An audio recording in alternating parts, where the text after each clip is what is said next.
l'éveil. Puisque la Némésis, cette vieille portière, court en poste et regarde à travers la portière des arbres fabuleux faits comme ceux de Cham. Laissons Chandernagor, Pékin, Bagdad ou Siam posséder ces appâts vieux comme Sainte-Thècle et désabonnons-nous le plus possible au siècle. Ne pleure pas, public, qu'il y a encore des vers. Je ne te dirai pas, les raisins sont toujours verts. Et quant à s'en passer, je sais ce qu'on risque. J'ai fait pour toi l'achat d'une jeune odalisque. Celle qui part était infirme à force dents. Elle boitait, la mienne a ses 32 dents. L'œil vif, le jarre est souple. Elle est blanche, elle est nue, charmante, bonne fille, et de plus inconnue. Elle a le col de cygne et les 30 beautés que la Grèce exigeait de ses divinités. Et ce ne sont partout, sous sa robe qui pouffe, que cheveux d'or, que lys et que rose en touffe. La voilà présentée et mon bras sous le sien. Nous allons tous les deux, pareils au groupe ancien, d'une jeune bacchante agaçant et satire, du mieux que nous pourrons jouer à la satire. Nous savons, aussi bien que feu Barthélemy, sur sa lyre à 10 voix trouver le Télemi. Alors, parmi les chants, les cris et la tempête, ô ma folle, ô ma muse, embouche ta trompette, qui fouette les carreaux comme un clairon de Saxe. Sur ton front chevelu mets le casque d'Ajax, galope et fait claquer sur les peaux les plus chères, ton fouet et son pommeau ciselé par feu cher. Lesbienne rêveuse et prise de Phyllis, tu n'as pas, il est vrai, célébré, ni fait de Giraudot ton souteneur en titre, ni dans des vers gazés qui font rougir un pitre, fait éclore, en prenant la flûte et le tambour, un édit paternel pour les filles d'amour. Ni, comme l'enfion de ses pignons godiches, fait surgir à ta voix les colonnes affiches. Mais enfin, c'est par toi qu'un jour le triolet ressuscita des morts et resta ce qu'il est.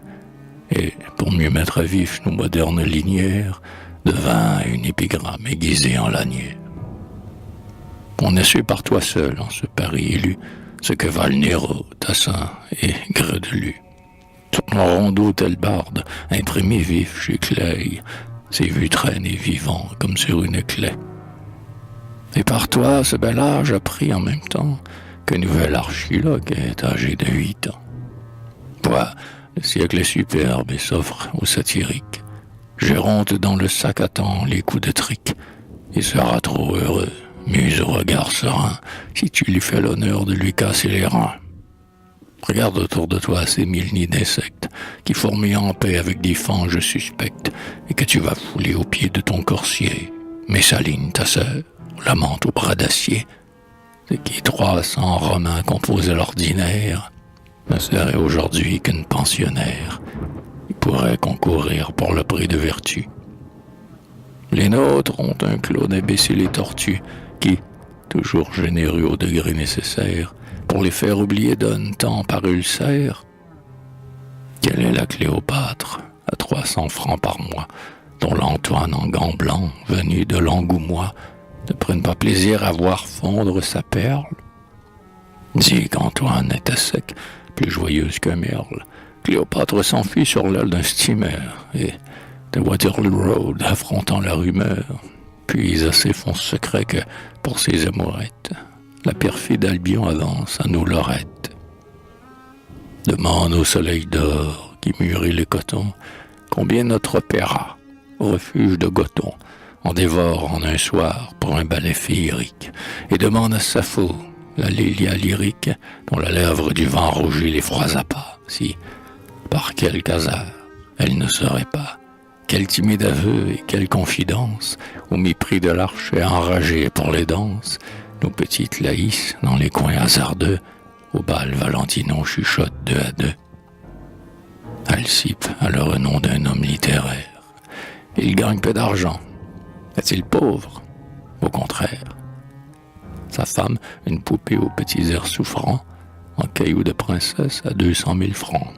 Et, dès le grand matin, porte pour ses sorties des bottines de soie en couleur assortie, à la robe du jour. Alcippe a 2 landaux et de petits ébis qui plissent sur le dos.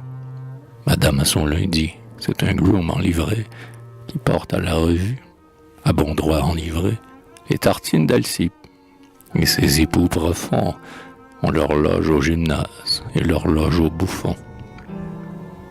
Alcippe, homme de goût, poète et dramatiste, est un original extrêmement artiste. Il croit sincèrement devoir à son travail les dollars que madame a trouvés en détail, sous les petits coussins d'une amie un peu mûre, dont pour aucun de nous le boudoir ne se mure. Si pourtant le mari, que favorise un dieu, veut s'étonner, madame, en souriant un peu, répond qu'elle a gagné cet argent à la bourse. Et peut-on à ce point méconnaître la source? L'ange des actions que chacun évoquait manque à présent de tout, ainsi que Bilboquet. Et la bourse où madame a gagné, c'est la nôtre. C'est la maigreur des uns qui fait un ventre à l'autre. D'amour, mais à quoi bon fatiguer cette voix? Muse, n'essayons pas de peindre en une fois les immoralités de ce siècle bizarre. Nous en avons de reste au quartier Saint-Lazare pour remplir largement 3000 feuilletons.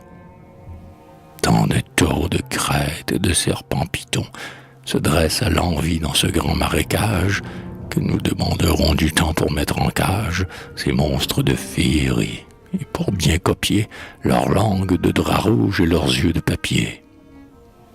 Vous voyez les Auvergnats, les pères, les gens de lettres, les tomes-pouces âgés de 4 centimètres, le lézard violon, le hanneton verrier, le café de maïs, l'annonce du verrier, le journal vertueux, aimé, dentiste équestre, et là-bas Mirliton qui s'érige en orchestre. Elbé, Caroline, Toussenel, le Guano, et Mangin, et Clerville, et Maître, Chicoineau, et la Bourse, et Madrid, et l'Odéon, et Rolle, et le nez de Guittière, et Bulloz, et l'école du bon sens, et le bal des chiens, et le journal des chasseurs, Jeannin même, aidé de Juvénal, il perdrait son latin. Voyez, mademoiselle, ce qu'il vous reste à faire, et déployer du zèle. Quand, rouge de plaisir les yeux étoilés, ton cheval et ton casque au vent échevelé, on te verra courir, aux muses jeunes et folles.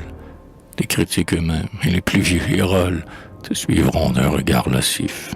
Oh mes amours, oubliant qu'ils sont vieux et le furent toujours.